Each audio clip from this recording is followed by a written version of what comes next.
Ya pemirsa, Anda masih menyaksikan Economic Loans with ISEI. Ya Pak Raden dan Pak Reza, kita segmen ini mau bahas mengenai perbankan dan fiskal ya.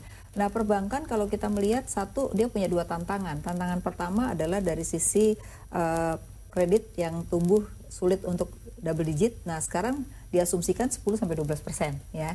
Yang kedua, kalau kita lihat juga dari sisi perbankan, sekarang punya saingan yang namanya financial technology. Dua hal itu yang menjadi tantangan perbankan, walaupun untungnya masih tinggi, tetapi sudah mulai mengalami penurunan dan mereka sekarang banyak melakukan efisiensi, bahkan banyak PHK sebenarnya kalau kita lihat. Nah, apa yang sebenarnya terjadi? Mungkin Pak Reza dulu nih, dari sisi kredit mungkin Bu yang pertama ya.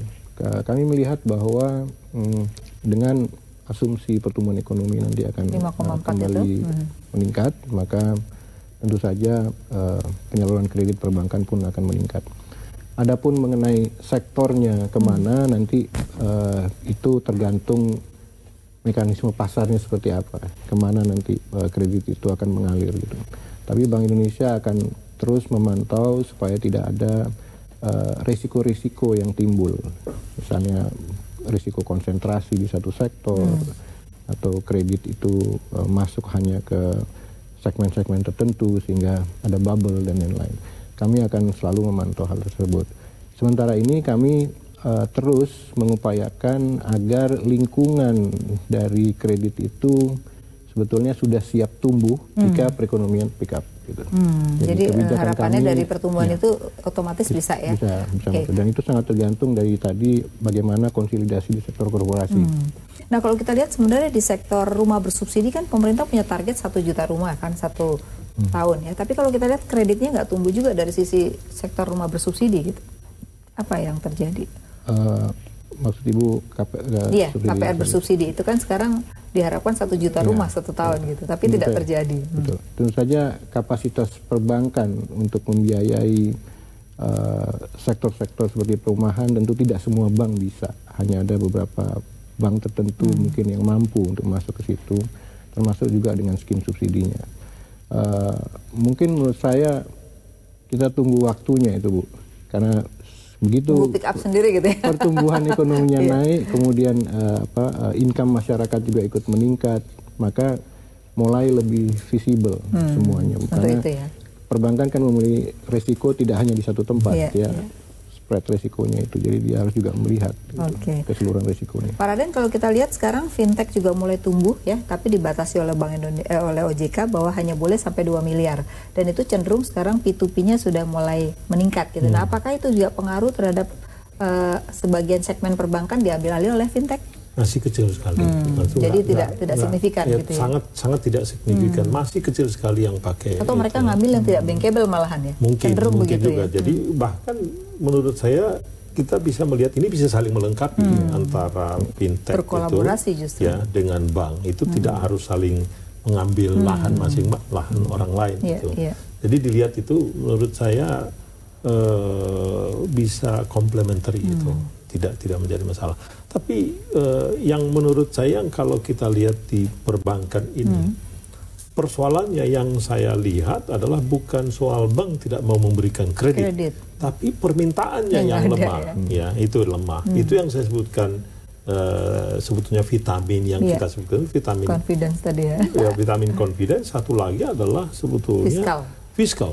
Nah, fiskal itu menjadi penting sekali untuk kunci penting di situ.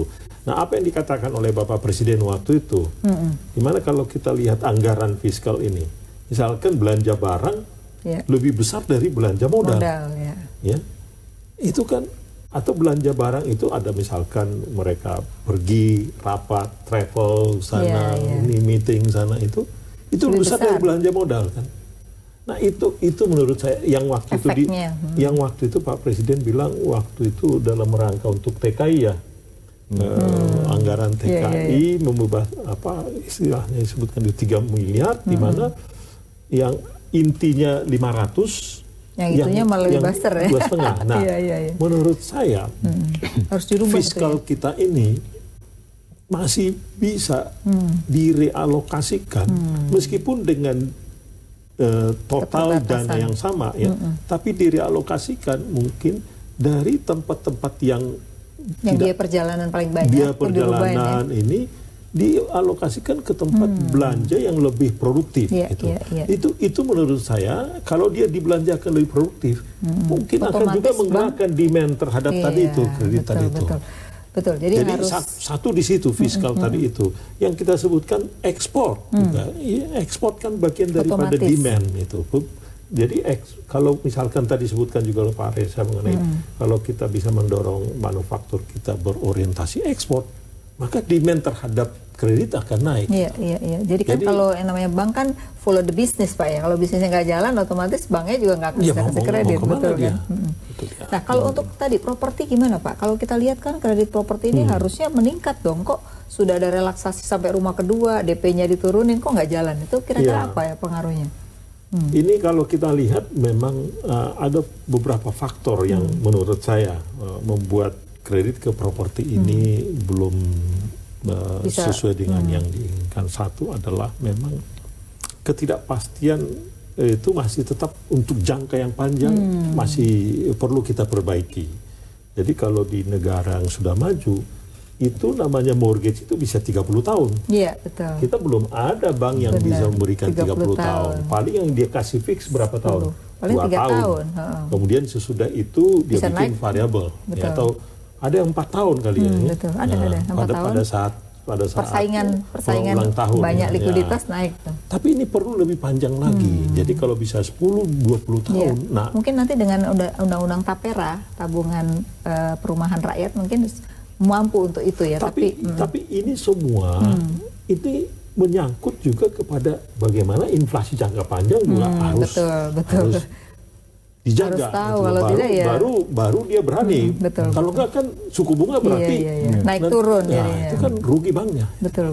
Jadi ini semua kalau kita mau melihat long term ya, inflasinya harus dijaga menjadi key itu untuk long term yang bisa lebih pasti nanti. Ini menarik. Nanti kita harus break dulu, tapi nanti ada peluang dan tantangan yang harus kita jawab, tapi kita harus break lagi. Ya pemirsa, tetaplah di Economics Lounge with ISE bersama saya Filiani.